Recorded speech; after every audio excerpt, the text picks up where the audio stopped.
Hello everyone, Mami Sonic here. And today's adventure is going bowling with the fam. Let's go! Wala kaming reservations guys, nag-walk-in lang kami kasi akala namin hindi magiging busy dahil katatapos nga lang ng Pasko. Pero nagulat kami guys, busy sila at sabi ng staff, maghihintay kami ng 20 minutes. Okay lang dahil meron naman silang arcade room, may mga electronic games sila at malilibang kami. Yun nga lang, panibagong gastos ulit dahil kailangan ng coins to operate it. $20 yung pinapalitan namin ng coins at inubos naming mag-ina dahil kami lang ang mahilig sa mga ganitong games. Habang si Mr. is nanonood lang siya. May isa o dalawang machine ang hindi nag-work guys kasi nag-jam yung kung saan ipinapasok yung coins para mag-operate. At hindi na kami nagreklamo dahil busy yung mga staff guys. Nasayang yung $2 yata yun o $2.50. Anyway, fun must go on. Sabi nga. Oh, yay! Buti na lang, isa sa mga pinakapaboritong laruin ng anak ko sa arcade ay ang basketball hoops at walang naging problema sa mga machine, kaya tuloy ang ligaya. Kaya naman, pati ako ay napabasketball na rin, kaya lang, napaka-competitive ng anak ko at binablock pa niya ang aking pag-shoot. Feeling niya talaga, akala mo totoong naglalaro kami ng basketball. Isa arcade lang naman ito. Kaya iniwan ko na lang siya at si Mr. naman ang pinagtuunan ko ng pansin. Kanina pa siya ikot ng ikot eh. Hindi ko alam kung ano ang hinahanap niya. Kausapin ko na lang para hindi siya mapagkamalang inspector. Hindi rin daw niya alam kung ano ang hinahanap niya guys. Basta feel lang daw niya ay mag-ikot-ikot. Kaya eto, bumalik na lang ako sa anak ko at tamang-tama naman tapos na yung basketball niya. Kaya ito namang hockey ang lalaruin namin. Isa ito sa mga pinaka-paborito kong laruin guys. Table hockey ang tawag nila dito. O diba, nakakalibang. Pero i-fast forward ko na para hindi kayo mainip. Siya nga pala yung anak ko ang nanalo.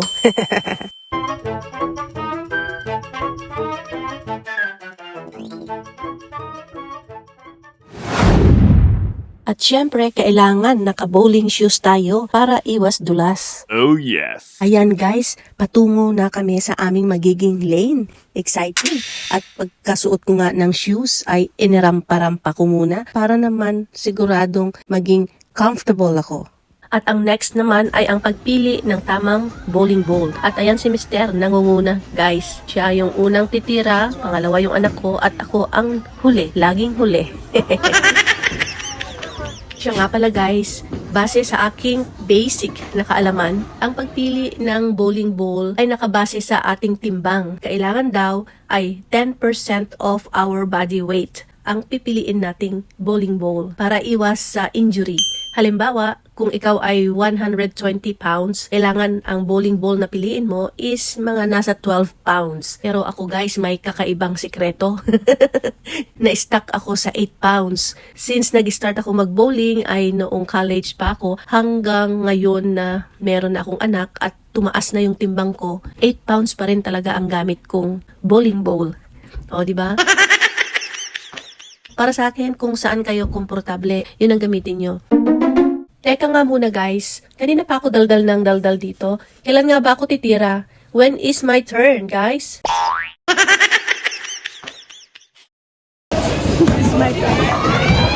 Finally, it's my turn, guys. Ganyan talaga pag laging huli. Parang laging may dramatic entrance or super excitement. At saka pipili ko ng bowling ball guys. Nakita ko yung number 6. Sabi ko, masubukan nga ito. Kasi para sa akin, ito dapat ang size ng anak ko. Pero bago ko i-recommenda sa kanya, kailangan i-try ko muna. Sa pagta-try ko guys, parang nagustuhan ko number 6. So lalong bumaba yung timbang ng aking bola guys. From number 8, naging number 6 na. Ang naging paborito ko simula ngayon. O diba? Kasi hindi ko na binabase sa timbang guys. Ibinase ko na siya sa edad ko. Kasi alam nyo guys, dahil sa tumatanda na tayo, madali nang sumakit ang ating mga kasukasuan. Kaya simula ngayon, tuwing magbo-bowling kami, number 6 na ang gagamitin ko dahil ito na ang komportable para sa akin. So pasensya na, wala nang basihan sa weight, basihan na lang sa edad.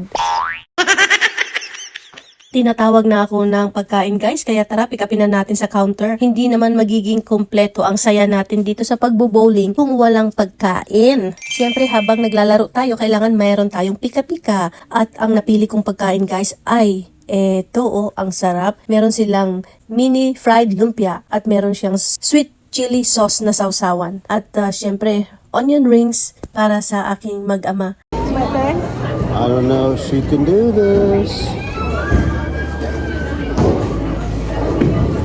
Lumpia with ranch. Kita nyo naman, pati si Mister, nag-i-enjoy siya sa lumpia kasi nga naman napakasarap at crispy. Kaya lang may kamahalan nga guys dahil dito mo binili sa loob ng bowlingan. Mga 8 pieces lang ito na mini lumpia at saka onion rings. At 2 drinks nga lang ang in-order ko dahil maghahati lang kami ng anak ko sa drinks kasi lagi namang hindi ko siya nauubos. At ang binayaran ko is nasa $28 na yata yun guys. At ang binayaran naman ni Mr. pagpasok namin dito sa bowling is $60.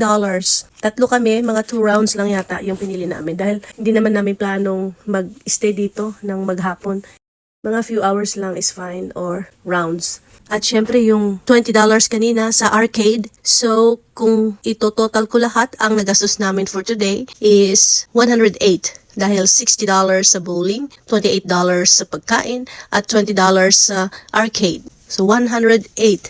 Ganun talaga, wala namang libre sa mundong ito. Pero may control tayo na piliin kung ano yung pagkakagastusan natin. Katulad nito, simpleng libangan. Pero ito, sports ay mai-enjoy pa ng anak namin. At maaalala pa niya ito, ang aming sweet bonding. O, diba? Ayan, nagpi-peace out na ako kasi nga tapos na pala itong aming laro. O, diba guys? So, ito yung entrance ng bowlingan na ito.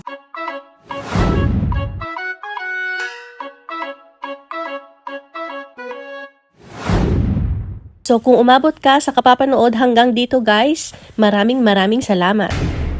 I hope nag-enjoy kayo sa kapapanood at kung bago ka pa lang sa channel page ko at gusto mong makapanood ulit ng aking mga susunod na uploads, i-click mo na yung follow button. I-follow mo na ako kaibigan para naman magkita-kits ulit tayo sa susunod kong uploads. Thank you everyone and God bless. Always remember, Mommy Sonic loves you all.